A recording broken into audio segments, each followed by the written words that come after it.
Hi everyone, my name is Maisie and I'm the Senior Education Coordinator here at the Central Caribbean Marine Institute, and we are making this video today so that we can give a teacher's tutorial. So what we're going to do first of all is we are going to discuss how you undertake the ocean acidification experiment.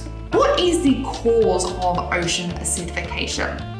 This typically happens when carbon dioxide is absorbed by the ocean and it causes the ocean to become more acidic and it causes it to decrease in its pH.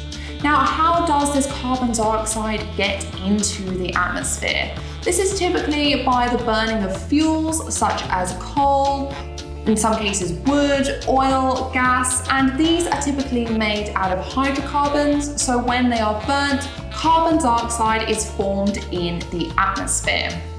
Now, actually a third of this carbon dioxide that is put in the atmosphere is absorbed down into the ocean. And as I said, this causes a decrease in the pH of the ocean.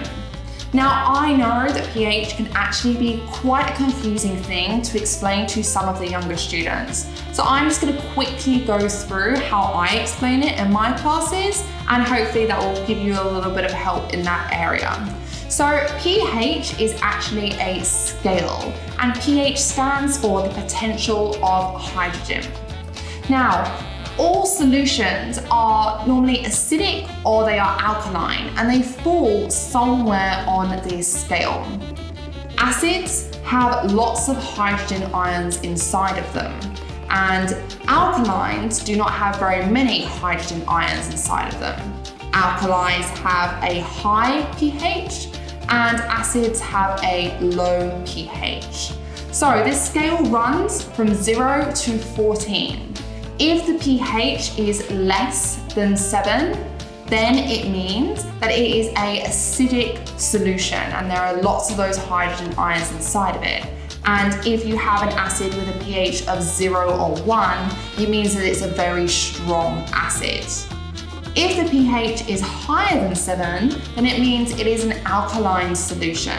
And if the pH is 13 or 14, it means it's a very strong alkaline solution. If the pH is 7, then it means that the solution is neutral. And a common neutral solution that we find is pure water, and they are not very reactive. Now, going back to the pH of the ocean. The pH of the ocean, due to the absorption of this carbon dioxide, has actually caused the pH of the ocean to drop from 8.2 to 8.1 in the last century. Now, this doesn't sound like a very big decrease, but because the pH scale is a logarithmic scale, it does mean that this is actually a 20% decrease in the pH of the ocean. And if there continues to be the same amount of carbon dioxide put into the atmosphere as the current day, then they actually think that the pH may decrease a further 120%. Which is going to have a huge impact on the life in the ocean. So what animals are going to be affected by this decrease in the pH? Well, it's mainly going to be the calcareous organisms that are going to be affected, such as the organisms with shells and, for example, the hard corals that form our coral reefs around the island.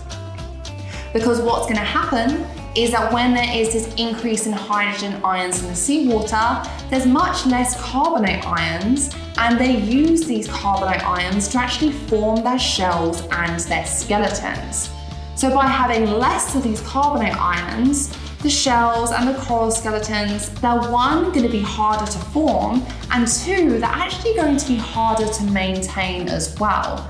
So this is going to cause a really stressful environment for these creatures to live in. So it's really, really important that we actually try and reduce the amount of carbon dioxide we're putting in the atmosphere and try to reduce down the amount of ocean acidification that is happening. because it can have a huge impact on the marine food web. Now, this is enough about actually what ocean acidification actually is. Let's get on and undertake the experiments that you guys were given the equipment for. Okay, so let's go through and actually undertake the experiment. Now, this beaker right in front of me, I have actually filled up with seawater. Now, if you can't get to the ocean to fill it up with seawater, that is not an issue. Just fill it up with seawater from your tap. It is still going to have the same overall effect during this experiment. Now, what I'm going to do is I am going to take the pH test strips, and following the instructions on the front of the pack, I'm just going to dip it in the water, take it out, and I'm going to knock off some of the excess water. Now, if we look here, we can see that there are 4 different color strips, and what you're trying to do is you're trying to match those to the numbers that we are finding here on the back of the pack. If I hold mine nice and closely, I think that mine are probably matching an 8, and that's because I took this seawater obviously out of the ocean, and we know that it has a pH of around 8. So that is the first part of our experiment. Now what we are going to do is we are going to add an acidic solution to this seawater in order to mimic ocean acidification. Now inside this beaker that I have right here, I have just put in normal household white vinegar, which is readily available. And all I'm going to do is pour a little bit into this solution here. I'm going to take my wooden stick and I am going to stir it around. Now what I'm going to do is I am going to once again take my pH test strip. I'm going to dip it into the solution, take it out, and then coming back to our color code on the back of the packet, I am going to come over here and I'm going to say that this matches a pH of 3. So we really have reduced down the pH from 8 to 3. And if I hold these 2 test strips here, we can see how much the test strips have changed and how that is indicating the reduction in the pH between these 2 solutions.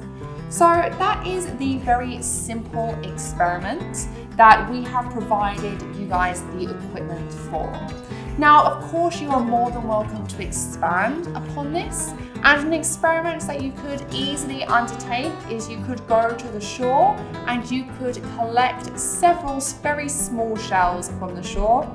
You could weigh them, and then you could put one in a freshwater solution, and you could put, or a saltwater solution, and you could put one in a more acidic solution, leave them for a week, and then you can go and weigh them afterwards as well. And what you're hoping to see is that the shell that was in the more acidic solution has actually degraded slightly and now weighs less at the end of the experiment compared to the shell which was put into the fresh or the seawater, which should have the exact same weight as well. So that is a really simple way to expand this experiment.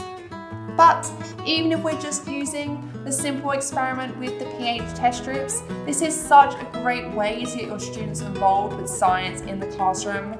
These are very, very easy to use, and you're provided with quite a large pack. So it is very easy for the students to be able to use them and get involved in science in the classroom, which we all know that they love to do. Okay, well, this wraps up this tutorial video. I hope that you have enjoyed watching. If you have any questions at all, then please reach out to us on our email. Thank you so much for watching.